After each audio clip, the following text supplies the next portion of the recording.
Men, I've gathered you all today for a mission of the utmost importance. Operation Try Not to Get Mauled to Death. With this, hopefully we can talk to Ninetales without, getting mauled to death. Ash saw his team stare blankly back at him. The gang had left Celadon and were making their way to Saffron City, where his next gym would be. They were camped for the day upon Ash's request. This area was picked for a specific reason. Erica didn't like him, but she was still a gym leader. Seeing his Ninetales situation before he left, she gave him a recommendation. A Pokemon by the name of Jigglypuff was known to frequent these woods. They were well known for their soothing voices. If he was able to get one to sing for Ninetales, then maybe it would calm down enough for him to work with it. Ash appreciated that from Erica. He still didn't like her, but he appreciated it. Thus, here they were. Things would go smoother if he had some help. His eye twitched as Brock and Jazelle occupied their time with their own tasks. Brock cared for his egg while Jazelle was cleaning Sandshrew. She met his gaze with one of her own. If he wants to try and go on a wild Golduck chase, good for him. She had her own stuff to do. Sandshrew needed proper cleaning, and then they were training on a new technique. Ash huffed in annoyance, but didn't say anything back. It would be extremely helpful to have rock and ground types against Ninetales, but right now it wasn't about fighting her. It was about finding a Jigglypuff. Turning to his team, Ash studied them over. He tells Tangela and Psyduck to keep an eye on the camp. He'll take Pikachu and Cubone to search. Psyduck saluted while Tangela sagged and whined. Cubone was quick to bark at Tangela, getting him to jump. He straightened up immediately. Ash gave her a nod of approval. She was great at keeping his team in line. Mostly Tangela.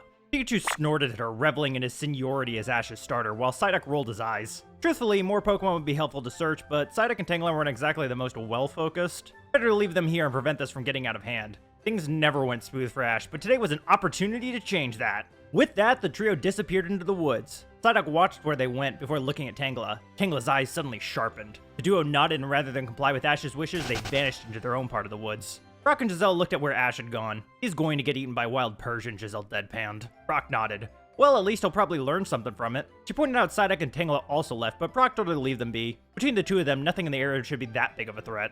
Jazelle was happy to let Ash go on his own crazy adventure. She had training to do. She and Sandshrew had been working together since that battle with AJ, and it had gone extremely well. She managed to teach him a small amount of new moves while refining his old ones. Their synchronicity was also much better than before. Today, though, was the ultimate test. She tells Sandshrew they're going to be working on a new move. It's called Fisher. It's the ultimate ground-type technique. Sandshrew perked up in eager excitement. Brock watched them with some mirth in his eyes. It was nice to see Jazelle made some progress in her journey. She wasn't going for badges right now, but when she did, no doubt she'd sweep the system. Before the duo could start, a new figure emerged from the trees. A young man trips into their camp, slightly singed and smoking. A Pikachu comes in after him with an exasperated look on his face. The boy pops up, dusting himself off. He tells Sparky he's okay. They just gotta work on controlling Zippo's power a bit better. A Charmeleon comes in looking quite embarrassed. Jazelle asks who the hell he is. Realizing he stumbled into someone else's area, the boy quickly apologizes. His name is Richie and he's a trainer. Brock inquires if he's okay, which Richie confirms. Zippo's Fire Blast is a little too strong for him to control properly, and he sent Richie flying. For some reason, Brock and Jazelle were struck by an odd sense of deja vu. Richie recognizes Brock as the Pewter City gym leader. He's a long way from Pewter. Brock says he's on a journey of his own now, tagging along with Jazelle and another friend of theirs. Noticing Jazelle and her Sandshrew, Richie asks if she's a trainer. Jazelle nods. Richie grinned and declares that since they've run into each other, they should have a battle. Jazelle feels the faint anxiety from before, remembering her match with AJ. She steals her resolve, though, and accepts his challenge. Meanwhile, with Ash, he's not having much luck. Come to think of it, how do you find a Jigglypuff? Like, yeah, he knows they're in the woods, but Erica never said how abundant they were. So if they're not springing out of the woodwork, how exactly can he track one down? Ash suddenly feels something snap underneath his seat. His brow furrowed, and he moved back to see a microphone? A bleeding microphone. No, wait, that was ink. It was a marker. Why would a marker be on the ground in the woods? Angry breathing meets his ears. The trio looked to see a Jigglypuff. Great! Just what Ash was looking for. Oh wait, it was pissed. Ash wasn't the brightest bulb, but he looked between the microphone and the furious puffball. Ah, crap. What are the odds that you're very understanding of accidents and we talked this out? Ash's deadpan question was met by a furious war cry. Back at base camp, Jazelle and Richie face off. Sandshrew vs. Charmeleon. The battle begins! Charmeleon starts off with a flamethrower, but when the flames fade, Sandshrew isn't there. He's thrown off when Sandshrew pops from underneath it and hits it with an uppercut. Giselle smiles. She and Sandshrew worked hard for him to instinctively dig to dodge. Charmeleon slashes at Sandshrew to force it back. The two begin a clash of claws. Charmeleon was formidable, but Sandshew's tough hide was proving to be troublesome. Giselle finally finished things up when she has Sandshrew use Rock Slide. Charmeleon tries to escape the falling boulders, but is buried, ending the battle quick. Despite the loss, Richie laughs. That was fun. She was strong. Giselle wasn't expecting that reaction. For some reason, she had the feeling that he'd be a sore loser, or a sore winner if he'd beaten her. Maybe she was thinking of someone else. Regardless, she smiled with pride. This was her first true battle in a while, and she'd won! No tricks, no outside help, just her and Sandshrew in sync. Richie thanks her for the battle, but he has to get back to training. Erica isn't gonna know what hit her. He leaves the duo alone. Brock congratulates her on her win, which Jazelle thanks him. She couldn't have done it without his help during training. Onyx was great for helping Sandshrew get the hang of Dig, and Geodude had some great tips when she was practicing Rock Slide. Brock said it was no problem. He might not be big on battling anymore, but he was always happy to lend a hand in training. It paid off. She's been working hard ever since her battle with AJ, both on the battlefield and off. He wished Ash had that same mentality, but he'd learn eventually. Jazelle smirked. Oh, he would. Especially when she smokes him the next time they fight. Come to think of it, she wondered how Ash was doing. That question was answered by high-pitched screaming. Ash burst into the camp, flailing around wildly with a Jigglypuff biting into him. It's eating my face! It's eating my face! Pikachu and Cubone followed in a panic. Pikachu didn't think, he just acted. Ash was engulfed in a thunderbolt as Pikachu fried both him and Jigglypuff. They hit the ground in a paralyzed daze. Giselle shook her head. Only Ash Ketchum could get mauled by a Jigglypuff. Well, at least it's not a Persian. Ash and Jigglypuff shake it off and take defensive stances. Jigglypuff is seething with rage. Alright, what did you do? Brock inquires. What? What makes you think this is my fault? Ash was incredulous. He deflated at the looks he got in response. He may have accidentally broken its microphone? This. Cubone held up the broken marker they'd recovered while Ash was getting attacked. Could they fix it? Giselle rolled her eyes. Idiot. She went over to the bag and grabbed another marker from it. You just carry markers on you? Of course. Unlike you, I take detailed notes on taking care of my Pokemon and training tips. You know I left a school to travel with you, right? She handed it over to Ash, who held it out to Jigglypuff with some trepidation. Sorry about stepping on your marker. It was an accident. Are they cool now? Jigglypuff took it and inspected it over before deciding it was sufficient. Before it could leave, though, Ash stopped it. Wait! He actually was looking for Jigglypuff in the first place. You guys like to sing, right? Well, he has a Pokemon that would love to hear it. Despite all the grievances, Jigglypuff perked up at that. It cheerfully agreed. Weirdly, it started drawing on its face, creating a strange pattern. Ash told them to get ready. He brought out Ninetales, who looked around before locating Ash. Sing, sing, sing! Ash yelled in a panic. Jigglypuff inhaled before letting out one of the worst noises Ash had ever heard. It was like listening to a blender that was stuck in a garbage disposal. Everyone in the clearing covered their ears in pain, with the exception of Cubone. In fact, Cubone looked at Jigglypuff with awe of the deadly melody. Jigglypuff was suddenly picked up with psychic power and thrown way into the distance. Tangle and Psyduck appeared, both having heard the tones. They were a bit scuffed up, but no worse for wear. Ash groaned. He thinks that Jigglypuff is defective. He locked in on Ninetales, who is in just as big a daze as everyone else. It glared at Ash, but before he could move, he yelled at it to wait. He just wants to talk. For once, Ninetales didn't immediately attack. Ash could understand why. After that migraine, he wanted to sleep just to be out of pain. Ash introduces himself with an apology. He didn't mean to enter its territory or catch it. They were just trying to get off the island. Unfortunately, they weren't really in a place where he could just bring Ninetales back. From what he knows, Porta Vista was pretty dangerous, even for Ninetales. He knows he messed up, but he would love to at least work with Ninetales. He thinks if she gets to know them, she could really enjoy it here. Ninetales didn't look too convinced, but her stomach growled. Ash quickly grabbed some food from his bag and carefully placed it down before it. While he'd love for Ninetales to fight with him instead of fighting him, he won't force her, but as long as she's traveling with them and behaves, she'll have all the food she wants. Ninetales weighs her options, but the smell of a delicious meal was more than enough to keep her from being antagonistic. Ash wasn't sure what Poke Food tasted like. Okay, that was a lie. He tried it once after seeing how much his team liked Brock's meals and immediately spit it out. But it looked like it was the best thing Ninetales had ever eaten. Ash says if she knocks the rage down a few notches, she'll have all the food she wants. Ninetales begrudgingly agrees with Ash, getting him to let out a sigh of relief. Brock found that this entire thing was insane, but he congratulates Ash on at least getting Ninetales to not attack, in his own Ash way. Ash just hopes the next Pokemon he catches isn't half the trouble she is.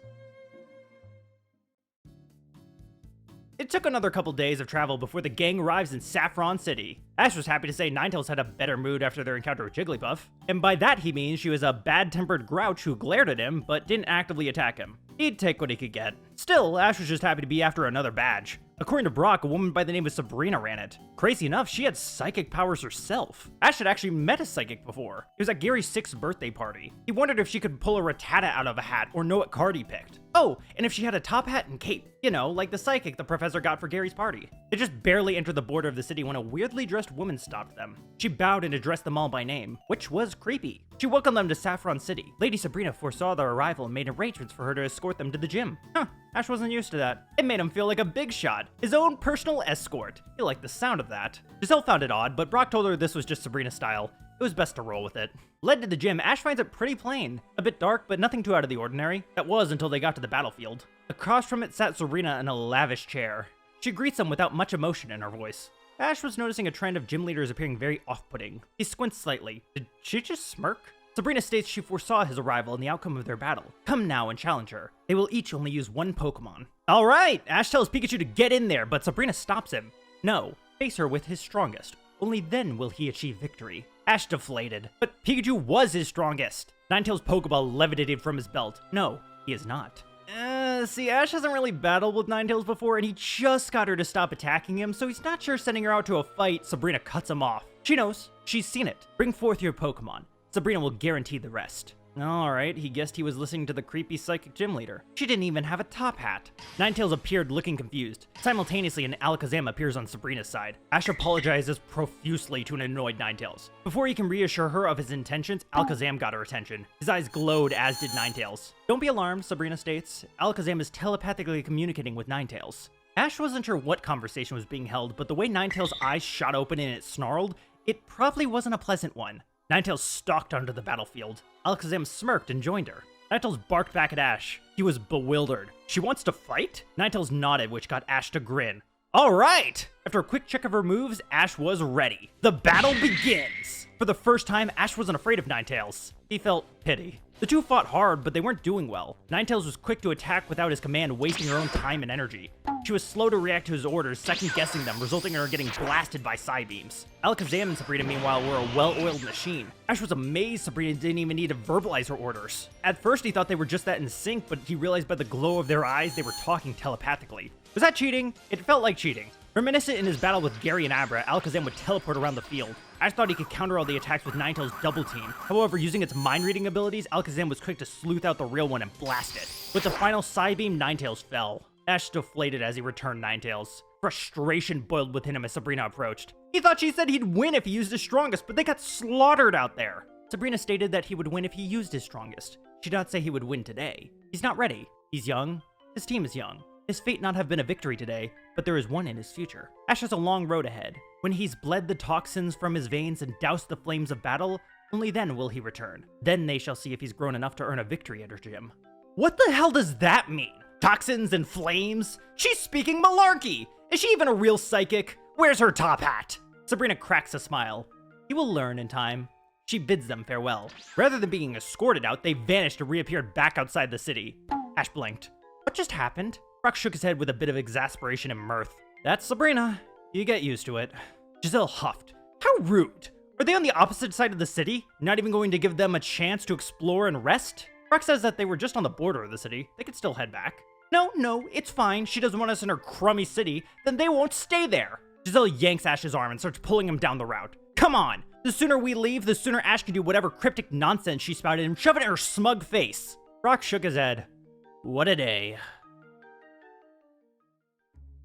Lavender Town was a ghost town. That wasn't Brock trying to be cute, it was a city of graves and phantoms. Most prominent sat the Pokemon Tower, where many came to lay their fallen Pokemon to rest. It was all for that reason that Brock was alone. Well, he had his team and he had his egg, but for once he lacked his usual companions. Jazelle had wanted to take in the culture of the town and quickly departed to chat with the locals. Ash, meanwhile, had gone to talk with Ninetales and his team. He'd bounced back pretty fast from the loss. He was more peeved about the riddle Sabrina had given him.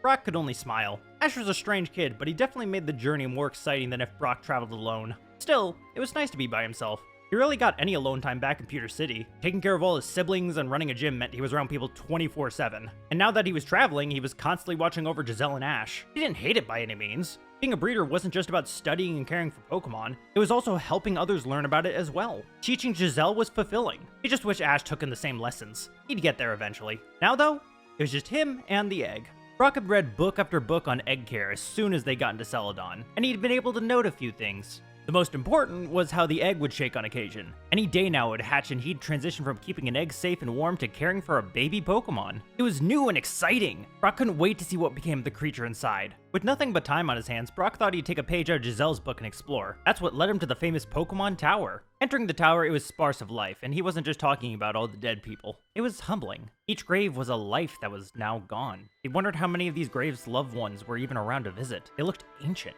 Brock read over the gravestones respectively, unaware of the looming threat. A weight was lifted from his back, causing him to spin around. Floating in midair was the incubator containing his egg. He was in shock over the sudden levitation until something came into view. A purple haunting specter formed with two ethereal hands clasped around the incubator. It was a Haunter who laughed at Brock's panic. Brock's panic shifted to a calm anger. He tells Haunter to please give back the incubator. Haunter laughed once more and dashed up the stairs to the next level. Brock cursed, panic flaring. He dashed after the ghost. No restful days for good old Brock, it seemed. At least Jazelle and Ash weren't getting into any shenanigans. You had a devastating defeat at the hands of a gym leader, and how did that make you feel? Brock was led on a chase throughout the tower. Haunter taunted him the entire time, dashing around quickly, making Brock's brow twitch. Oh, how he wished he could sick Onyx on this creep. Eventually, Brock reached the top floor out of breath. Haunter and the egg were nowhere to be found. Brock cursed. Why couldn't this be easy? He should have just brought out Geodude to attack, but he didn't want to risk harming the gravestones. In his misery, something catches his eye. Brock thought this was the entire top floor, but a thin line of light appeared on one of the walls. Approaching it, he found that a section of the wall wasn't a wall at all. It was a door. Brock was about to open it, but a panicked cry stopped him. Haunter appeared looking quite alarmed at Brock. Brock's brow furrowed. You don't want me to find out what's behind here? His eyes lit up. I won't open this door if you hand me back the egg. Haunter looked conflicted. It took a bit too long for Brock's taste, and he opened the door, revealing a strange room. It looked like a kid's room, an ancient kid's room. The room was a bit lighter than the rest of the tower, but still dark. It was full of games and toys. What was this doing in the Pokemon Tower? Brock realized something. He looked to see a downtrodden Haunter. This isn't just any room. This is your room. Haunter looked embarrassed at the revelation. Haunter wasn't actually malicious. He was just playing at it. He just wanted to have some fun. All the stress that Brock had accumulated was let out in a bellowing laugh. He's been spending too much time around Ash. He leapt right into action without even thinking. If he'd actually looked closely at Haunter during the chase, he'd have realized how carefully he'd been holding the incubator. Brock thanked everything for how lucky he got. Ghost types range from goofy pranksters to malicious entities, and he got the low end of the spectrum. This wasn't a malevolent deity bent on destruction. It was basically just a big kid. And if there's one thing Brock knew about, it was dealing with kids. Brock proposes something to Haunter. He's got time to burn today. How about they play some games before Brock has to get going? The elation on Haunter's face made Brock grin. A slightly singed Ash and Co. sat around. Okay, well, I think we've worked out some powerful feelings. Does everyone feel good about this? Groans and mutters were all that met his ears. Good. Now, Ash looked to Ninetales. He knows she doesn't really like fighting, but she wants to beat Alakazam, right? Well, they're only going to do that if they learn to work together. She doesn't have to like Ash, but that doesn't mean they can't work together, alright? Ninetales let out a huff of fire, but agreed. Back with Brock, he and Haunter had been having fun in the playroom for hours now, and he was beat. It was more relaxing than he'd expected. Not a bad way to spend the day off. Suddenly, he noticed something. The egg was shaking rapidly inside the incubator. He quickly moved around and removed it, staring at it in wonder. A crack appeared, followed by another. Hands, feet, and a head broke through with only the shell body remaining. From the egg hatched a Togepi. Brock felt awe and some slight tears welling in his eyes. Welcome to the world, little guy.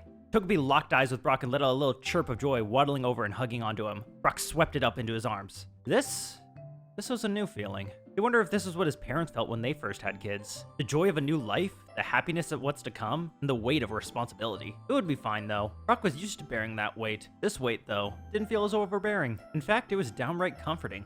Brock looked at Haunter. He thanked it for playing with him today. All the commotion from earlier must have helped Togepi hatch sooner. Haunter looked bashful at that. Brock should be getting along now. He had some friends he had to make sure we're still okay. Haunter looked disappointed at his departure, but Brock left him with some words. You know, if you asked more people to come play with you, Brock assured they would. This was a place of mourning, but sometimes people needed someone to help cheer them up when things were sad. Haunter could be that for this place. Haunter thought of it, looking intrigued before giving a big thumbs up. Brock smiled. With a new life in his hands, Brock parted ways from Haunter. He'd have to come back someday to visit. Man, Ash and Jazelle weren't going to believe what he got up to today.